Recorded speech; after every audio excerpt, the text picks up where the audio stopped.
I was asked to speak about what we've learned from 10 years of ASPO. I guess the best place to start is by thinking of ASPO's mission, ASPO's self-declared mission, which basically is to gain an independent understanding of oil supply and oil demand, and then to disseminate that understanding to the rest of the world. So let's think a little bit about what we've learned over the last 10 years and how successful perhaps we've been in getting that learning out into the rest of the world. Spreading the message out into the world, what we've learned, I think is something that ASPO can be pretty proud of. ASPO is a very loosely defined organization. It has Chell who's been leading it, but it doesn't really have a formal organization as such. But despite that, or perhaps because of that, it's grown to operate or to have a presence in almost 30 countries worldwide. We've seen the sequence of international conferences which ASPO has held in Europe, and a parallel set of conferences which have been held in the United States.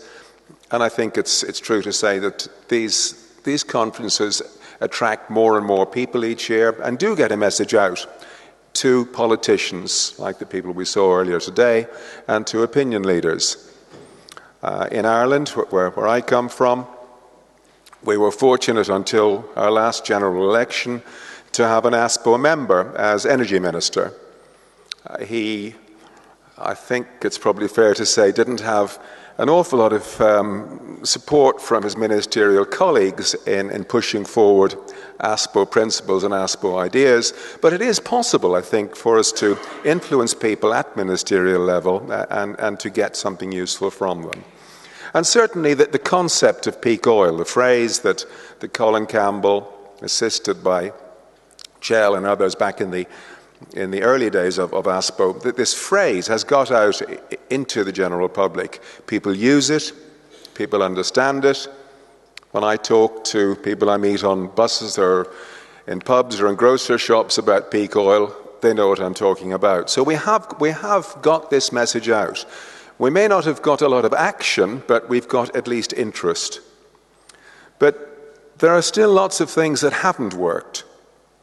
In particular, neither ASPO nor any other independent organization has access to good, accurate data on oil fields. And if we're talking about oil supply, the supply comes from fields, through wells, until we have information which allows us independently to assess the accuracy of information that comes from the industry. We're really going nowhere. We can do, without going into great technical detail, we can do some decline curve analysis on the data that we mine from industry output, but we can't do the detailed reservoir modeling, numerical modeling, which the industry itself does to make its predictions.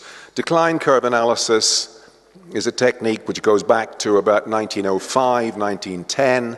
It was the way the industry did field performance predictions before it had any real knowledge of reservoir physics or access to digital computers. So this decline curve analysis, which is the best that we can do now without access to good data and to good technology, is not really what we should be doing. We still don't have a way of talking to industry. Industry doesn't take us seriously, or maybe it does take us seriously and won't talk to us, but one way or another, we don't have the dialogue with industry which would help us move forward. And sadly also, what was called the Rimini Protocol that Colin Campbell and others proposed back in I think about 2005, as a way of dealing with falling production, rising demand. That Rimini Protocol seems to have got lost somewhere in ASPO's paperwork. Colin Campbell, I'll just remind you, is still very much with us and still very concerned with depletion, but he doesn't just look at depletion of oil, he has some other interests as well, which you'll see from this photograph.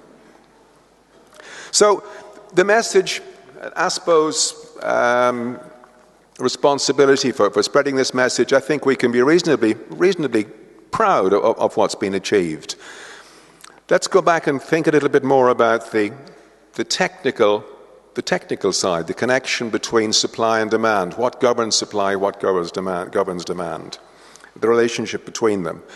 I think this is something which has taken a big leap forward very recently with the publication of the IMF working paper by Beeson and Kumhoff and others. I think they really have done something which has given us a much better understanding of how supply and demand are linked and how oil price, drives that linkage. Because that's something that's been missing from ASPO's work. We haven't taken oil price into account in making lots of our predictions. Let's think about demand, first of all. There seems to be reasonable agreement currently between industry and agencies about how demand is going to grow over the next few decades.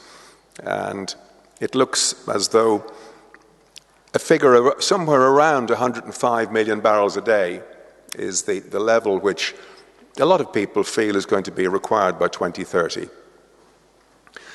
That involves an efficiency build-up inside OECD, which means the OECD countries use rather less than they have been using, and it takes into account a huge increase in demand from non-OECD countries, particularly China and India.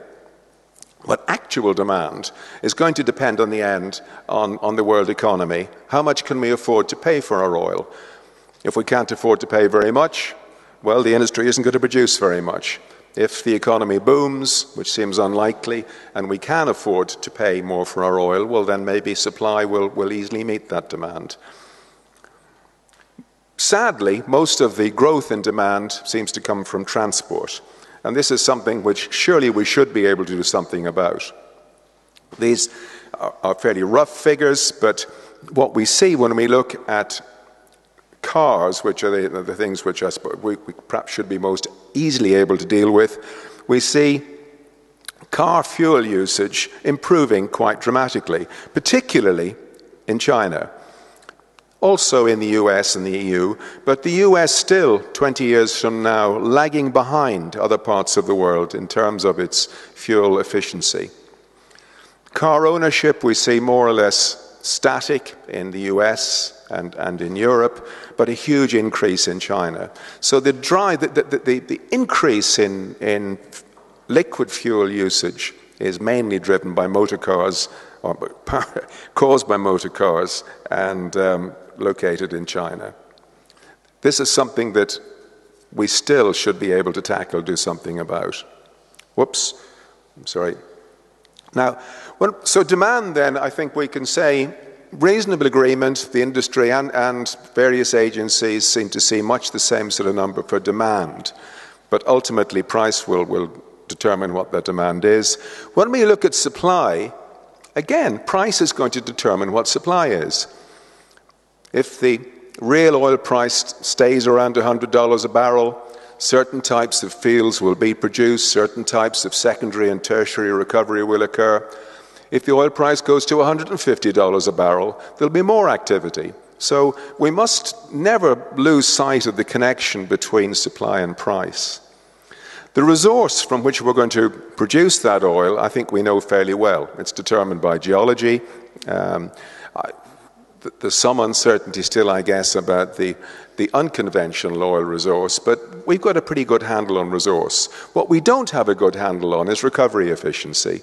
And the recovery efficiency is driven by the effort the industry makes to get oil out of the ground. It'll make more effort when the price is high. It'll make less effort if the price is low. So at the end of the day, price is going to determine what our supply is. Colin Campbell has, over the years, since ASPO has, before and since ASPO was formed, has produced regularly estimates of what he sees oil and gas supply being in the future. And his figures, I think, are probably a little bit conservative because he does underestimate the effect of price. But we can see pretty clearly from these are his latest numbers, we can see that regular oil, as he calls it, the green section of the graph, your regular oil supply has peaked and is declining at a fairly constant rate. The unconventional oil supply is probably peaking somewhere round about now, according to Colin, and then would also go into decline. So we can see, if we look out to about 2030, when we have a projected demand around 103, 105 million barrels a day, then by Colin's reckoning, we are going to come nowhere close to meeting that demand. Supply might be as much as 60, 65 million barrels a day, but it's going to be nowhere near the 100. So if we live with the numbers that Colin has produced from his database, then we are certainly not going to be able to meet demand. But we do have to stress this function of oil price that drives demand and supply. We don't know exactly how demand will go, but we know that the industry, both the national oil companies and the IOCs, the way in which they invest is determined by their expectations of price and also by their expectations of price volatility. They're not going to make the huge investments that are needed to produce anything close to 100 million barrels a day unless they see stable prices and high prices. Now, industry maintains that meeting a demand of 105 million barrels a day is a challenge, but not a problem. So let's look for a second at what we might have to do if industry is wrong, if we can't meet that demand for liquid hydrocarbons. The alternatives that might be available to us have significant problems of their own. And Bob Hirsch, who will be speaking to us tomorrow, did a lot of work about 7 or 8 years ago looking at the time it would take to develop to a significant extent most of these alternative resources. It doesn't look as though the time which he suggested would be 12 to 15 years, it doesn't look as though that time has been reduced by anything that's happened over the last 7, 8 years. There are potential non-oil energy sources around, but they all have big problems associated with them. Natural gas, well, we all know about the shale gas boom, if that's what it is, but there are significant doubts in many quarters about the reserves associated with those huge resources.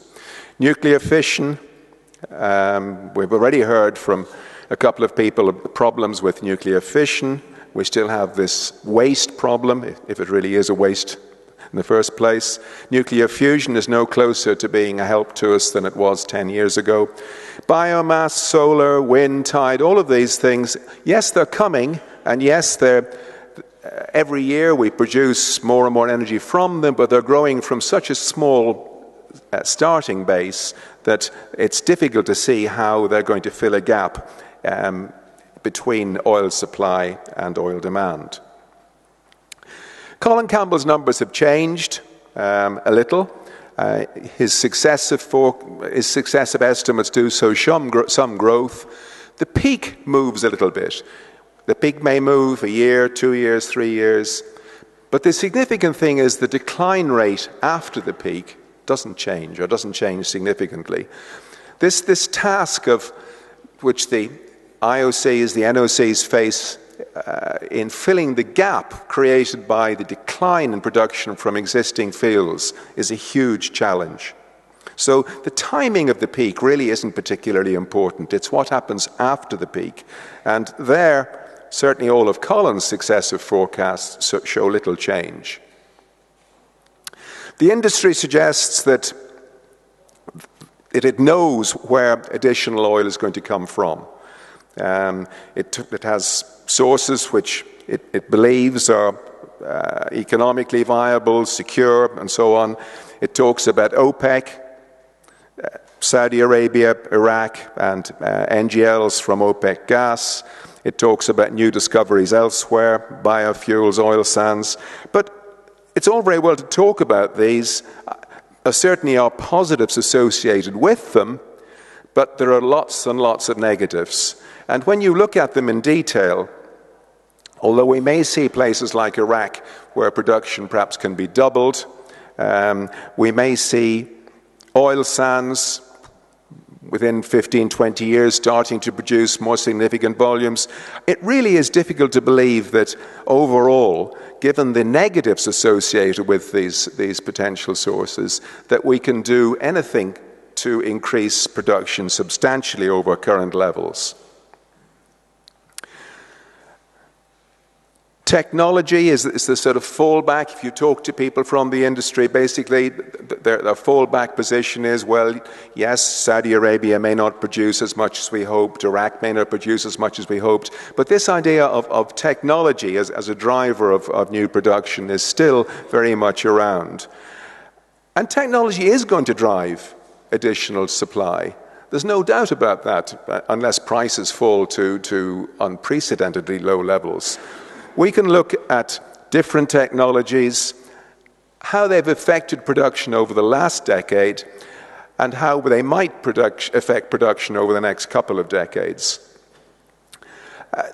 Seismic, we all understand, I think, that many of the reservoirs which are being discovered by the industry now wouldn't have been discovered 15, 20 years ago. We didn't have the acquisition or the processing capability to identify many of the reservoirs which now are being discovered.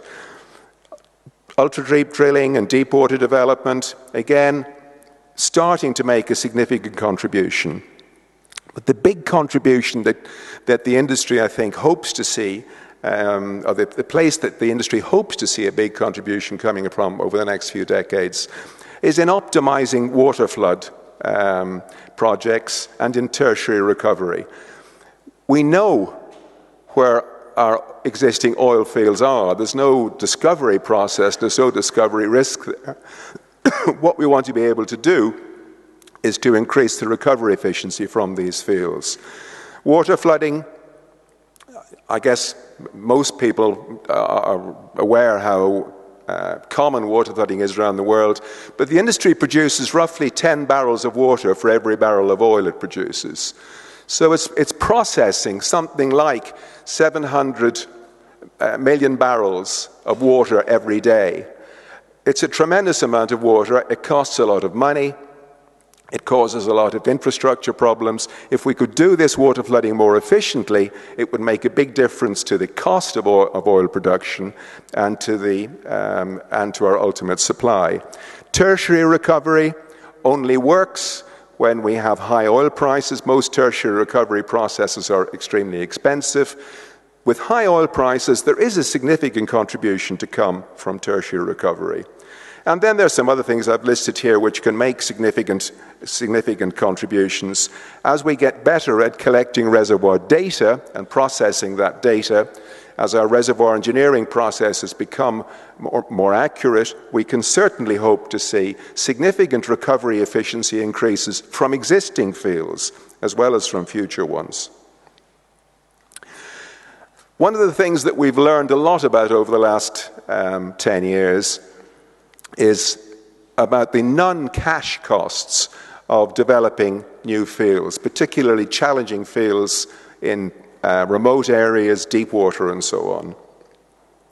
We've learned that when technology moves forward, so do risks. You can't get away from these risks. You can try and manage them, but the bigger risks are there. We're very poor as human beings at understanding risk analysis, at understanding cost-benefit analysis. We react emotionally to accidents, to mishaps. I mean, a really good example, a very sad one, is the Deepwater Horizon Macondo incident. 11 people died in that incident. It caused tremendous outcry in the media worldwide. But 11 people die using oil every 2 hours on US roads.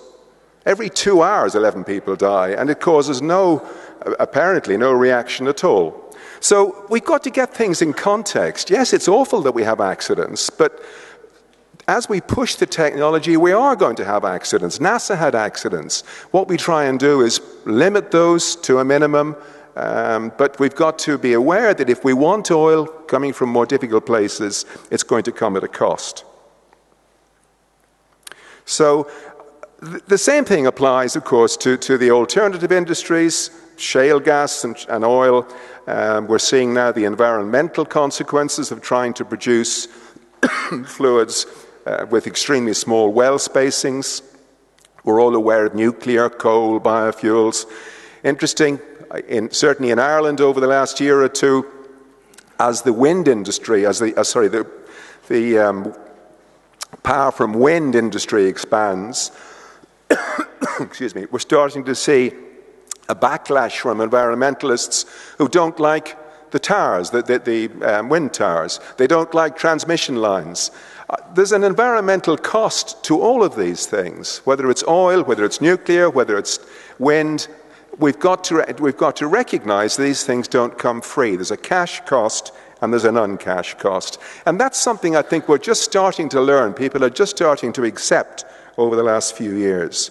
New technology involves costs, but it also involves risks. So in 2012 then, looking back over 10 years, we've learned a lot. We've done our best. We've still got lots to do. This independent analysis, thank you very much, Paul. This independent analysis is one of the most important things, I think, that ASPO can give the rest of the world. We've no axe to grind. We're not trying to make money. We're trying to form an independent view, technical view, of how supply and demand will change in the future. We need better data. We need access to the data that the industry has. It's not that the data doesn't exist. It does exist.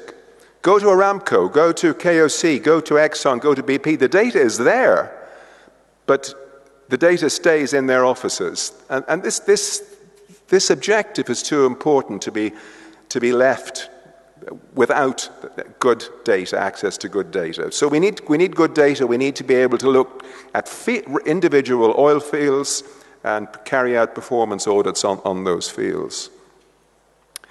We need to understand oil supply, both from conventional oil. I think we've got a pretty good grip on our understanding of conventional oil. We need to get a much better understanding of how unconventional oil supply and how that relates to price. Demand is something perhaps which is, the demand analyses are in better shape than the supply analyses, but we need to understand what is the maximum cost which people are prepared to accept for oil. It looks as though, from to an outsider, it looks as though it's perhaps somewhere around $150 a barrel. If it's more than that, well, that's going to open up new ways of increasing oil supply. If it's not even $100 a barrel, if the world's economy is failing at $100 a barrel, well, the consequences for oil supply are extremely serious. So we need to understand the relationship between cost and demand. We need to think some more about how population growth and increases in living standards are going to increase demand. And we need to think about efficiencies. There are so many ways in which we waste liquid hydrocarbon, in which we waste other forms of energy, in which we waste food, which is produced using hydrocarbon. We're surrounded by waste everywhere we go, so efficiencies and substitutions are something we need to understand more. And then finally, given that we've done our analyses, we understand supply, understand demand, we need to get out into the world and act as reputable spokesmen. We need to avoid pushing out messages which we can't back up with real science. We need to send out a clear message, a reliable message, and be accepted by the world as people who have that message to give. Thank you.